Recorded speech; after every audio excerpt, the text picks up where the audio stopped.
Olá, sejam bem-vindos a este canal. Meu nome é Carlos Zanino e o tema de hoje é: quando foi que a igreja começou? Quando é que ela foi fundada? Existe uma base bíblica, escriturística para nos responder?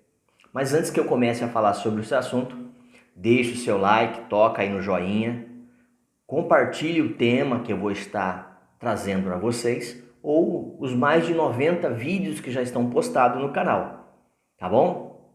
Tranquilo aí?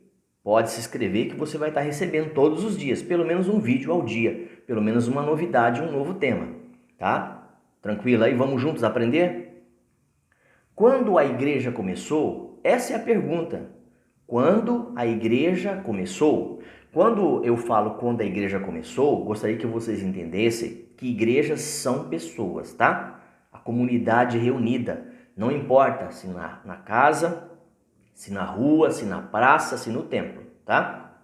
Então, todas as vezes que eu citar quando a igreja começou, relacionado à igreja, eu não estou falando de templo, de tijolos, CNPJ, placa, denominações. Eu estou falando de pessoas, eu e você. Então vamos lá.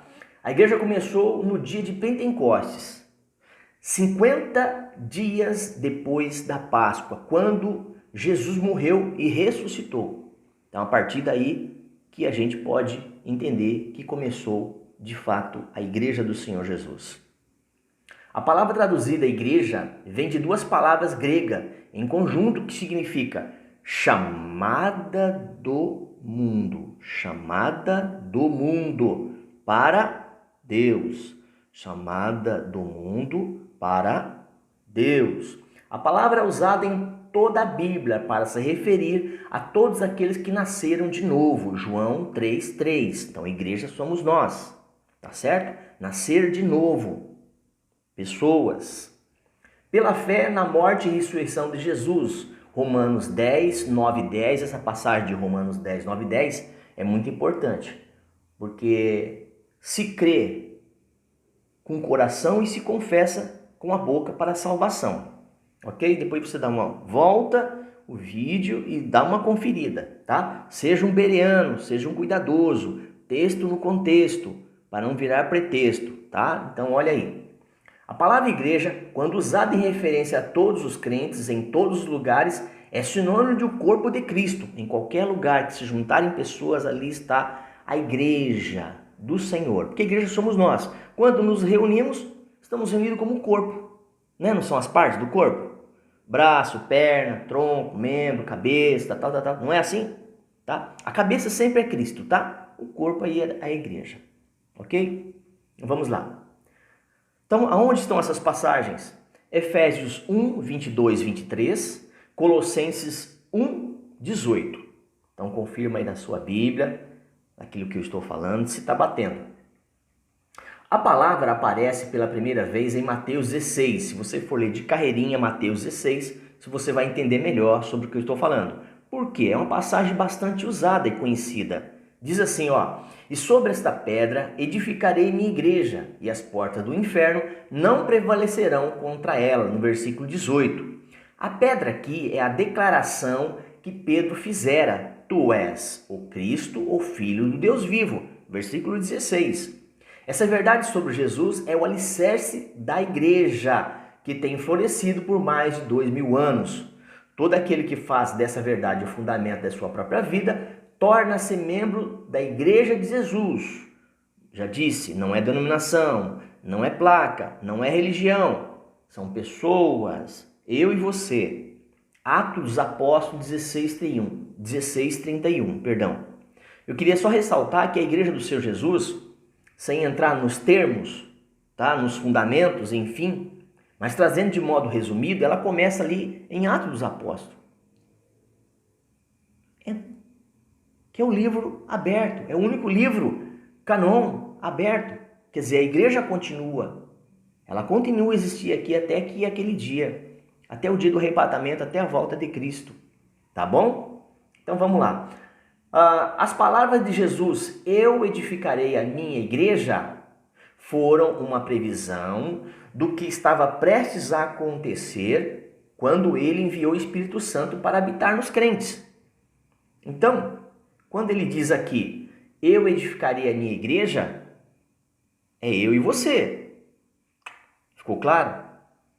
João 15, 26 e 27 e 16 e 13 são passagens importantes porque está dentro do contexto, texto no contexto, trazendo a essa mensagem, sobre esta mensagem. Vamos lá. Jesus ainda tinha que passar pela cruz, experimentar a ressurreição. Embora os discípulos entendessem em parte o cumprimento de tudo isso, Jesus tinha que fazer, isso tinha que ser realizado. Depois da sua ressurreição, Jesus não permitiu que seus seguidores começassem a obra antes que ele autorizasse. Antes que ele dissesse, vão. Então, Mateus 18, 19, 20, até que o Espírito Santo tivesse vindo. Atos 1, 4 e 5. Essas passagens aqui de Mateus e de Atos são muito importantes, porque está falando da grande comissão, do ID, está falando de ser capacitado pelo Espírito Santo para fazer o trabalho de evangelismo e levar as boas novas a toda a criatura. Então vamos lá. O livro de Atos inicia a igreja. Ela inicia a propagação miraculosa pelo poder do Espírito Santo.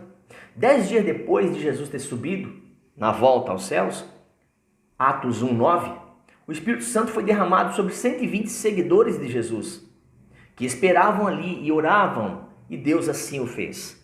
Atos 1,15, 2, de 1 a 4. Os mesmos discípulos que tinham tremido por meio de ser identificado como seguidores e ter identificado o Cristo, né? Marcos 14, 30 e 50, você pode ler de carreirinha, tá? Pode ler Marcos 14, 30 até os 50, tá bom? Foram subitamente capacitados ousadamente a proclamar o evangelho do Messias ressuscitado, validando a sua mensagem com sinais e maravilha. Atos dos Apóstolos 2, 4, 3, 6 e 7 e 8 e 7.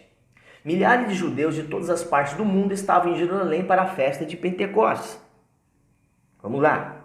Eles ouviram o evangelho em suas próprias línguas. Foi um momento miraculoso que Deus operou ali. Tá? Atos 2, 5 a 8. Você vai entender melhor o que eu estou falando. Muitos creram. Atos 2, 41, 4 e 4. Atos 2, 41 e Atos 2, 4, 4. Os que foram salvos foram batizados, acrescentando diariamente à igreja, ao corpo, àquela comunidade. Quando a perseguição explodiu, os crentes se espalharam, os cristãos se espalharam, levando a mensagem do evangelho com eles. E a igreja se espalhou rapidamente por todas as partes da terra conhecida. Atos 8, 4, 11, 19 e 21. Você pode abrir lá e ler de carreirinha. Pega todo o contexto, tá bom? Então, quando eu citar aqui igreja, eu estou citando pessoas, comunidade. Não estou citando lugar, placa, tijolos, CNPJ, religião. Por favor, tá? O início da igreja envolveu judeus em Jerusalém, mas ela logo se espalhou por todos os grupos, por todas as pessoas. Em Atos 10, Deus deu a Pedro uma visão que o ajudou a entender a mensagem de salvação. E não se limitava só aos judeus, mas agora Deus tinha estendido, Deus tinha aberto essa possibilidade, essa realidade a todos, grego, romanos, porque tudo aquilo que não é judeu é gentil, tá? A grosso modo seria isso.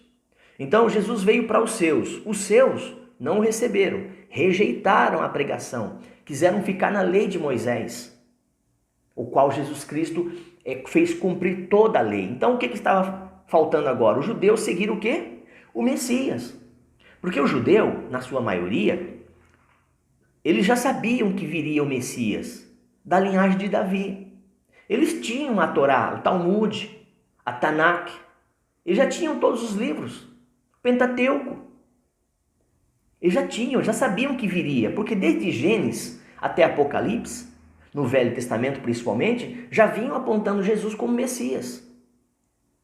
Desde o início do Gênesis.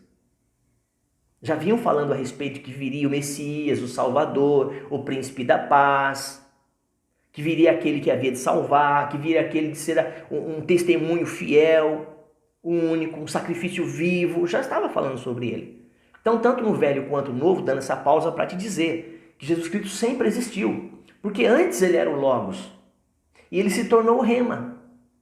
Tá certo? Então, ele era o Logos e se tornou Rema. Se materializou, encarnou. Tá certo?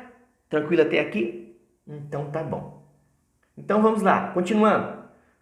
Anote aí, Atos 10, 34, 35 e 45 está falando sobre essa passagem que Deus estava dando o evangelho não só para o judeu, mas para o gentil também, que somos nós, tá?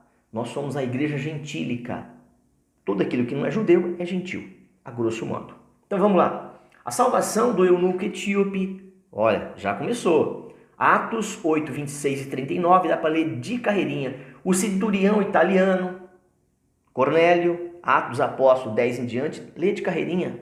Lê todo o contexto, tá bom? Convencer os crentes nos judeus de que a igreja de Deus era mais ampla do que imaginavam. Tá? Então todo esse chamado miraculoso de Paulo, por exemplo, no caminho de Damasco, quando ele teve um encontro com Jesus, tá? Atos 9, de 1 a 19, pode ler de carreirinha que Deus o encontrou, Deus o chamou, Deus o tocou, é algo maravilhoso. Então Deus preparou o terreno para toda essa difusão, para todo esse poder do Evangelho por meio da direção do Espírito Santo e o poder de Deus operando ali nos crentes. Romanos 15, 16 e 1 Timóteo 2, 7. Por que eu estou citando todas essas passagens? Eu quero dizer uma coisa para vocês. Paulo, quando pregava, e ele pregou para um grupo de pessoas bastante interessantes, sábias. Paulo pregando e ensinando, e era Paulo, hein? Não era qualquer pessoa. Pregava ali para os bereanos, o povo de Bereia. E esse povo, quando ouvia Paulo falar a respeito da lei de Deus e agora da lei, da nova lei, né, a lei de Cristo, eles procuravam, no que eles tinham ali, nas primeiras escrituras que eles tinham, eles procuravam saber se de fato aquilo condizia, se estava de acordo, se o velho estava dentro do novo, se o novo estava correspondendo ao velho. E agora, o novo é que estava mandando, o Novo Testamento, a nova lei de Deus. E que o velho era apenas algo que passou porque Deus queria uma coisa nova. Porque se Jesus era o Logos e agora Jesus encarnou, então logo seria o novo que estava valendo. Então, os bereanos de Bereia procuravam saber que aquilo que Paulo ensinava ali para aquela comunidade, eles procuravam saber nas escrituras que eles tinham, se tudo isso era verdade. Então, texto no contexto, procure saber a verdade. Por isso que eu passo aqui os versículos para você estar olhando aí na sua Bíblia, tá? Finalizando, as palavras proféticas de Jesus a Pedro, antes da crucificação, provaram ser verdadeiras, né? Embora a perseguição de que as portas do inferno, entre aspas, tinha lutado contra ela, a igreja só cresce mais forte a cada dia se ela continuar lutando no sentido de que Jesus venceu e nós vencemos com ele, porque ele venceu. João 16, 32, se não me engano, fala sobre isso, que no mundo nós teríamos aflições, todas aflições, mas que tivéssemos bom ânimo porque ele venceu. Então nós somos mais que vencedores. Então bora lá. Então o que aconteceu? Então naquele momento a multidão viu que seriam inúmeras, não daria para contar, as nações, as tribos, agora os povos, as línguas, todo mundo estariam diante de Deus, perante ao Evangelho, perante a palavra de vida eterna, perante as boas novas agora que eram sendo ensinadas e levadas a todos os povos, tá certo? Então anota aí também, João 14, 3, importante, João 14, 3, e 1 Tessalonicenses 4, 16 e 17, quando finalmente estaremos unidos com Ele para sempre como sua noiva, Cristo, o noivo, a cabeça, e a noiva, o corpo, Efésios 5, 27, 2 Coríntios 11, 2 e Apocalipse 19, 7. Então todas essas passagens falam sobre isso, começo, meio e fim. É importante que você leia na sua Bíblia, tá? Vamos aprender junto, vamos estudar, para a gente poder saber responder aqueles que perguntam sobre a nossa fé.